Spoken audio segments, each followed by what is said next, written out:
Okay, hello everybody. Today I want to go over a model called GLM-4.7-Flash. I did a video on this model yesterday. It is a new 30 billion parameter, three active billion parameters, mixture of experts made by the ZAI lab. ZAI is the same company behind GLM 4.7, 4.6, as the name suggests, and this model is really small. So 30 billion parameters is very small.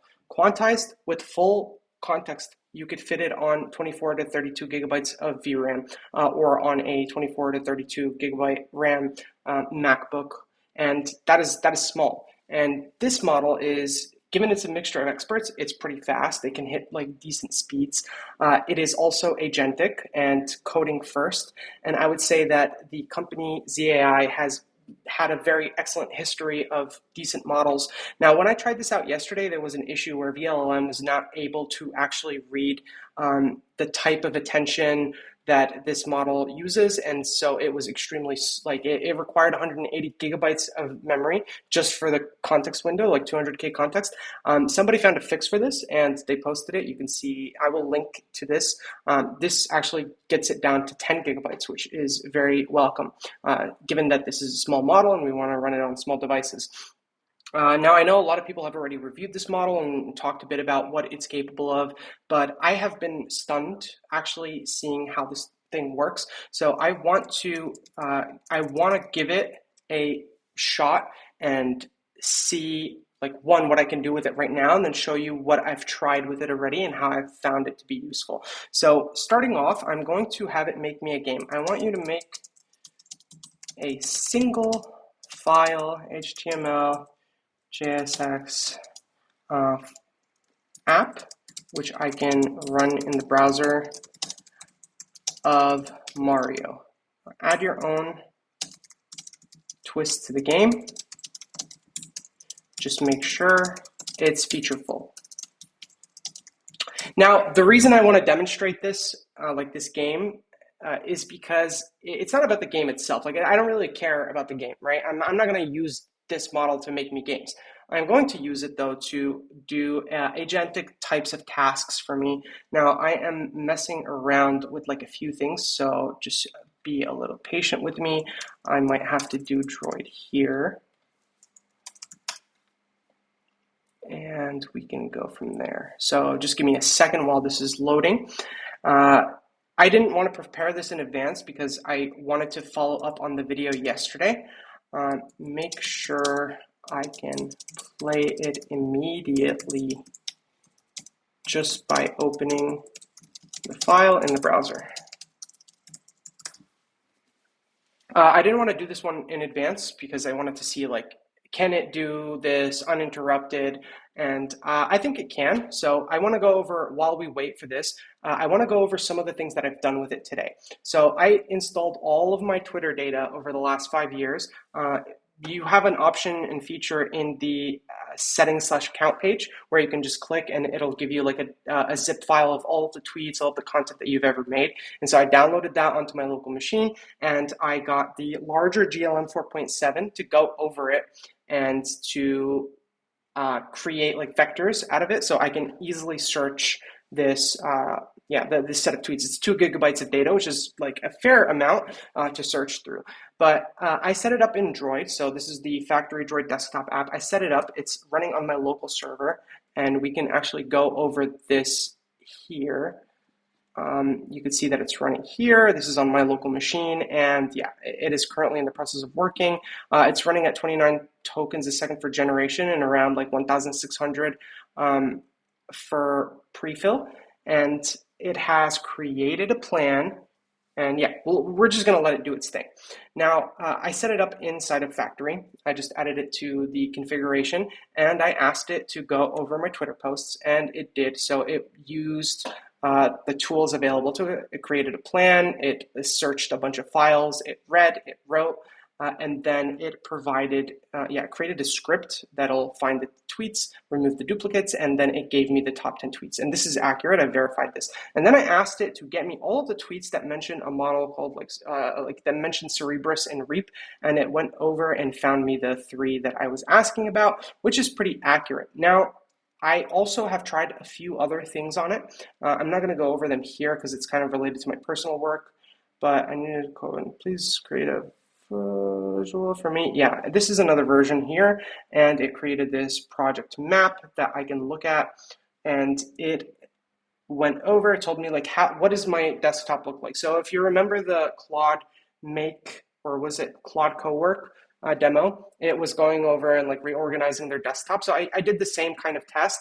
And I told it like, hey, go over to my projects repo and then just tell me what's going on. It's kind of overwhelming. And you can see it went in, it like listed the files, and then it went over and it found like the depth of 2. So like it checked all the files within 2 hops like down, and it came back and told me here are the different categories of projects. I have 12 AI projects, 40 crypto projects, 15 web apps, analytics and data. And so this is pretty accurate, and this again shows what this model is capable of, is being a digital assistant that you can run locally on your own local and personal data, which is, I think that's where this model shines, is you can have it on any kind of device with full context. You can give it private data and you can just have it do anything that you need it to do, like organize it for you, clean it up, reorganize your machine, any kind of assistant task. This probably would pair very well with the ClaudeBot repo by Peter Steinberg, I believe.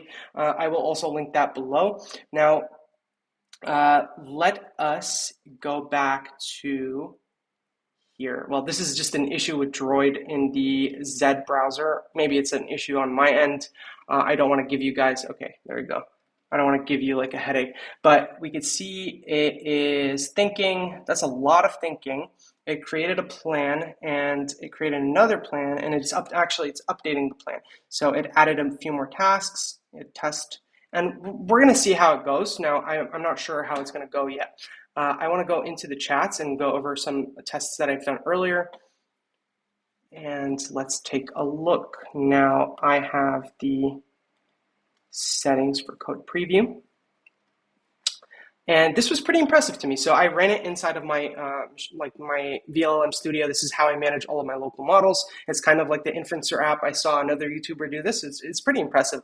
But I asked it to make me an SVG, and you can see here it's an SVG of a robot. Now, obviously this doesn't mean anything, but I do see a robot. There is an antenna, there is an on button, there's some stuff happening, but it was capable of doing it, which is what I find to be impressive. Next, I asked it to make me a Pac-Man game. Now I'm going to launch it, and we are going to go around and see how this works. So let's see if the ghost actually kills me. I'm going to chase after him. It's probably not what people are supposed to be doing. And you can see that they're getting stuck on the edges. Oh, it did work. So I'm also very impressed by that. I can see the score, I can see the high score, and the game works pretty consistently. I mean, there are bugs with it, but the fact that it can do it is impressive to me. And I also asked it to do some web search. So I wanted to check to see if it could find out about GLM-4.7-Flash. So the reason I asked it this specific question is that the model was only released like 2 days ago, and it does have to go in and search the web. And so it did a tool call. We can open it. Yeah, the activity's gone. I need to add that in. But usually you'll be able to see like all the tool calls and stuff. I want you to read the model card. So if I message it now, it's going to not work. Like it's going to kill this, which is why I don't want to do that. But I guess I want you to read the model card for it and give me a full breakdown.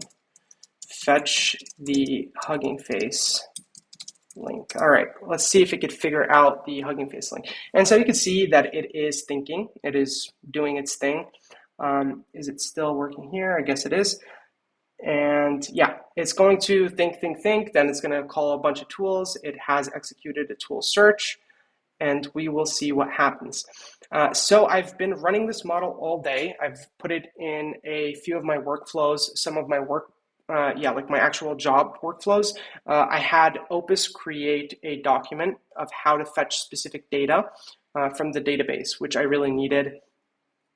And it was able to, obviously, Opus was able to go and get me what I wanted for work so I can provide it to my boss. And then I had it create a document basically guiding the next model in terms of how to, how to go over that. And Opus wrote me this document, and then I gave it to this small model here, and it was able to actually go and retrieve the same data for me, which is useful. So if you ever teach if you ever get to a point where you're happy with a large model, this is what skills are under the hood. But if you ever get to a point where you're happy with the model and its output, just have it make a skill out of that specific conversation. And Droid lets you do this by default. You could see here that I am spending $1,638 a month on Claude and $1,000 a month on GPT and all of these other subscriptions that I'm paying for. And so I need to figure out a way how to boot the costs and get them to be lower. And this is one of the ways that I can do that. Now, I need to figure out how to optimize the speed, but this model has shown that it is capable of going over, scraping, doing a bunch of stuff that I think is very interesting that I would actually use on a day-to-day basis and navigating very unique environments. And I think that's essentially what I'm trying to get out of it, is to figure out how can I use this model to offload a bunch of my costs, especially on my MacBook. I'm going to pause this. I am having a very slow startup, and this is just the point of optimization. But we did see that it is capable of building out a full-on game with Pac-Man. It was able to find me tweets from my data sets. It was able to do a bunch of tool calls for work and do some data gathering, and I am very happy with its outputs.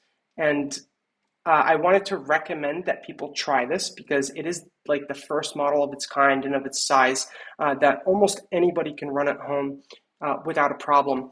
And yeah, I really believe that this is something that is very unique and special, and that we should try to figure out how to get it optimized as much as possible. And it could take a lot of time. This is just taking too much time. For more information, pass verbosity true. I will go over and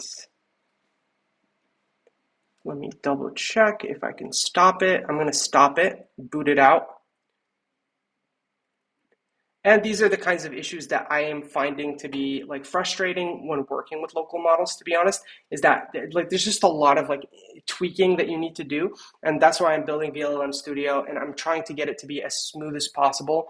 I have been refactoring it for a few weeks now, and the goal of this is to basically be able to store all of my local models, have recipes or configurations for all of them, have them be able to run locally and serve them on an API, and be able to chat with them and to be able to discover other models. While this is running, we can go over a few of these features. I'm not trying to sell anybody on anything, but I do this is probably one of the biggest problems I've had when buying local hardware and trying to run my local lab is how do you get all this shit organized? It's just very overwhelming. There's too many little moving pieces that need to happen. But all the challenges that I've been through, I have gotten partially solved. So the discovery, I can just look here. So I can even look at my own stuff, I believe. You can see my own models. I can see the downloads. I can download them from this page. I can look at the logs, and I can see what's going on with each model. I can check my usage. And I have spent 223 million. And if we go on tokens, we could see that Flash should be somewhere close. Yeah, it's been one day. I've already used 13.84 million tokens. Granted, a lot of this is on testing, but it's very useful. I found it to be very useful. I've not spent as much time with most models. I usually don't find them to be as good. Please continue. Let's see if we will be able to recover and be quick. And we could see it is doing TPPP, so it's a 13.2 generation. All right, it's going to start invoking tools. And yeah, while we do this, I want to go over a few things in terms of hardware that maybe you guys will find interesting. So this is the first time a model comes out that I would probably run personally over something like a Haiku, right? I think this is probably better than Haiku. Maybe not in everything, but in a lot of ways it is. It's cheaper, it's smaller, it's faster. Well, at least if you're, if you're thinking running it from a provider like on Hugging Face, and it is smarter, at least in terms of HLE and the benchmarks. So typically, if you wanted to get this kind of performance, you needed at least 192 gigabytes of VRAM, which costs a lot of money if you're getting NVIDIA. Even if you're getting like a Mac, it would cost a lot of money, and with Mac, it's just significantly slower. So I wanted to advise people to think about in the future, say these subsidies for tokens go away. Do you use AI a lot? And if you do, how much? And if it's like a significant amount, and if you set up tools like Codex Bar, and you see that you are spending $500, $1,000 in credits a month, then it's probably time for you to consider local options. Not because of like any boogeyman or anything, but if they do change the pricing on this and you are dependent on it, what are you going to do? It's going to be a big problem, and it'll be very difficult for you to like curb your usage, especially in a world moving forward where like everything is more expensive and more difficult.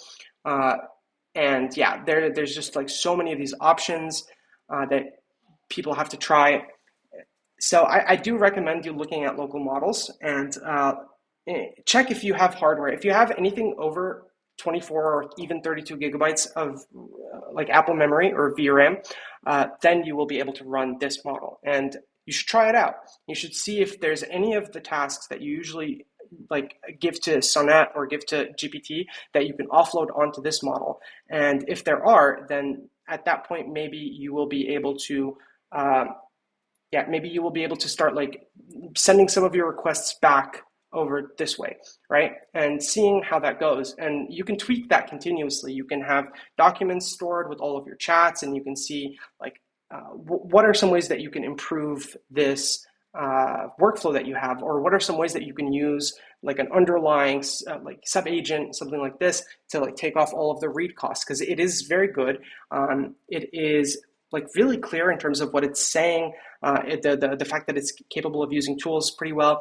The speed is something, and I think that's just mainly on me as opposed to being on the model itself. I will post the video of the Mario game onto Twitter, and I will link that in my description.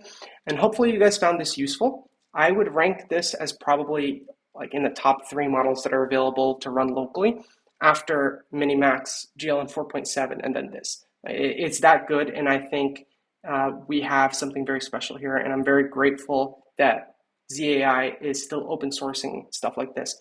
Hopefully this was helpful. I'm sorry that the demoing is a little bit tough because this is still like very new, and getting everything to work perfectly is not as easy as it might seem.